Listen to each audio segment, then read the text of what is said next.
really the basics of setting up the correct summary section on your LinkedIn page. You can see this is my LinkedIn page, and this is going to be the section we're going to talk about today. I think really what it comes down to is we've been told that LinkedIn is a resume. It's an online resume. It's something that consumers potentially could find, and we want to set it up in a professional manner. And one of the things in our heads is a resume kind of lists all of your achievements, right? And to some extent, your LinkedIn profile should list your achievements. But I think the thing that we all have in common on today's webinar is that we sell products. We sell products, we sell our expertise, and really what people I don't think realize is LinkedIn has to have some strategy involved in it. The way you set it up, the words you write, you really have to think about how is the consumer, maybe it's a potential client, how are they absorbing what you're writing, and what types of feelings do they get, right? I mean, it's great that you have where you went to college, it's great you have where you worked, but at the end of the day, I think as salespeople and as consultants, there's a specific way we need to set up our profiles to get results if we can drive traffic to those profiles. So, as I always try to explain the basics, LinkedIn kind of has three pieces to it, right? And very few people are able to master all three pieces. Obviously, piece one is how is your profile actually written? How is it set up? That becomes kind of the marketing / advertising side. Part two is the database aspect. Okay, you've connected with people. Have you gone in and have you organized those connections? Are you able to utilize the people you're actually connected to? And then part three is the messaging or marketing part, where you can actually send messages out to your connections. The super advanced user, they understand these three sections.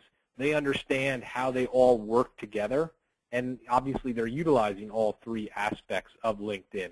But I think what I always stress, and this is why today's webinar is so important, there's no way you're going to get any results out of part two and part three if part one isn't thought out and strong. So I think, like I said, even though your profile is a quote-unquote resume, there needs to be some strategy on what you're presenting to the people viewing the profile. I think, and I'm pretty confident that everyone on today's webinar is not trying to get a new job. And I think a lot of us, when we write our LinkedIn profile and we put the content on there, it almost seems like we're writing the content because we're trying to get a new job. We're not trying to get a new job. We're trying to get new clients. So there becomes a different mindset on the types of information you put in there. Like I said, you're selling your services and your expertise. You're not necessarily selling your accomplishments.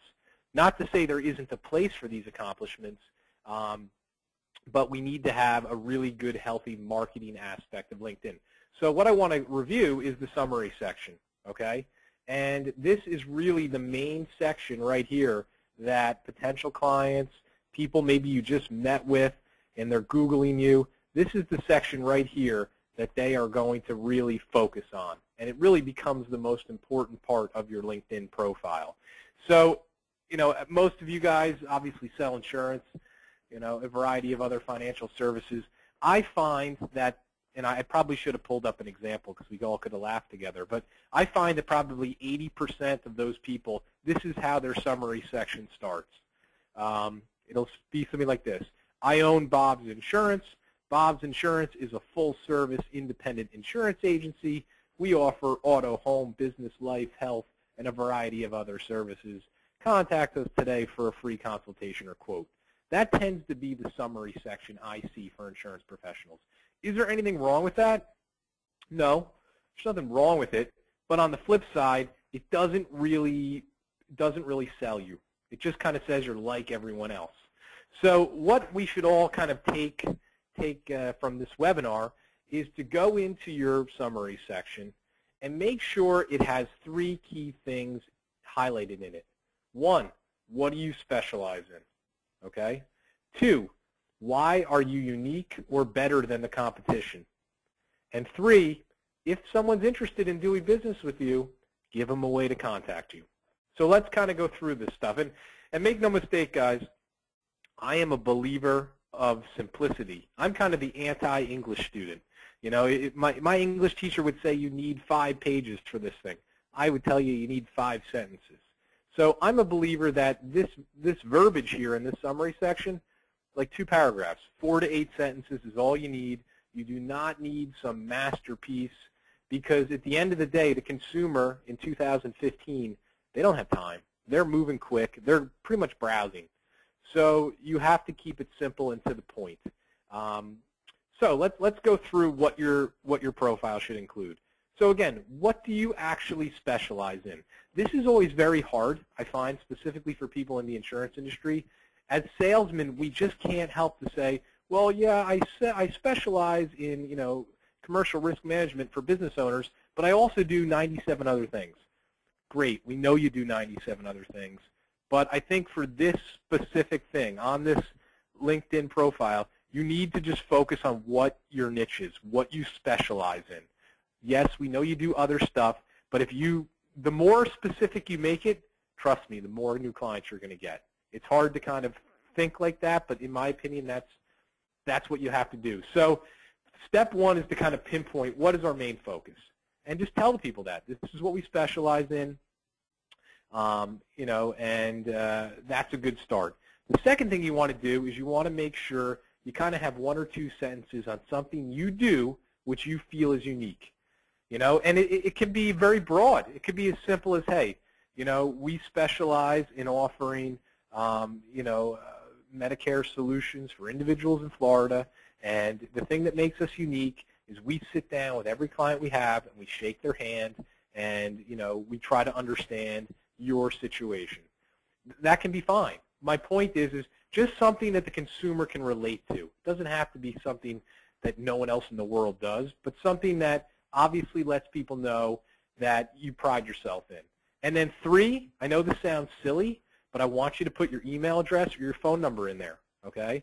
I want you to say, you know, please feel free to call me at, you know, 999 or email me at bobsinsurance.com, because one thing that a lot of people don't realize is when people are looking at your profile, depending on how they're connected to you, it can limit the amount of information they see.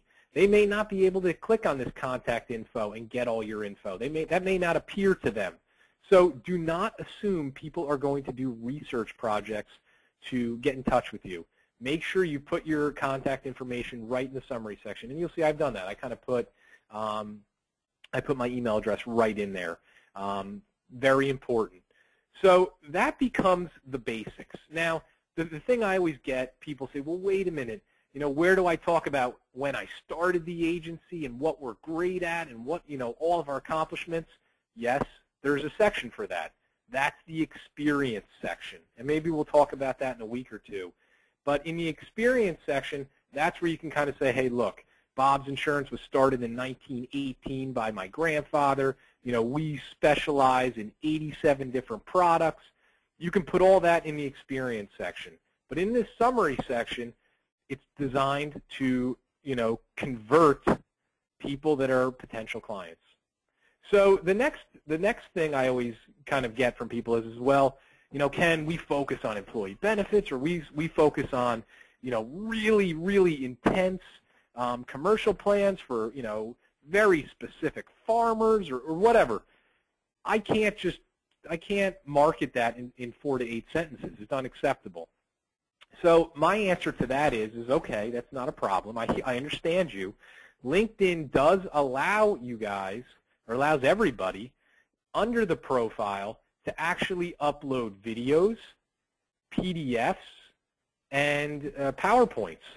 So if you are doing things that are very complicated, that maybe need a lot more information, maybe you've invested in some really nice advertising pieces, you know, PDF handouts. All that stuff is fantastic. There's a spot for it in here where, you know, you can go in and you can see right now, you know, I may not be the best example because all I've done is put some videos, but you certainly can put, you know, and you could certainly put a little PDF that explains self-funding or whatever types of real interesting stuff you got going on there, and the consumer can click on it, Obviously, I have videos going on, but my point is you can add that depth there. So important that on your profile, up top, 4 to 8 sentences, what you specialize in, why you're unique, and how to contact you. More depth below in PDFs, PowerPoints, videos. That's fantastic. That's how you're going to have a really good profile, in my opinion. And all that stuff should be pretty, pretty simple for you to certainly put on there. And again, all of your achievements, what you do, that you're part of the, NAHU or PIA, all that stuff, that goes in the experience section. And I think that's once you start to realize that there's kind of different sections for, different things, now all of a sudden your profile becomes a lot more marketing friendly. Because the reality of it is LinkedIn, step 1 is obviously to get as many connections as you can. Step 2 all of a sudden becomes marketing to those connections. And when you market to a connection, the first thing they do is they read your profile. And you want to have it set up so that it converts them to either email you, call you, go to your website. And I think that's really the mindset you want to have moving forward. So again, I'm going to record this.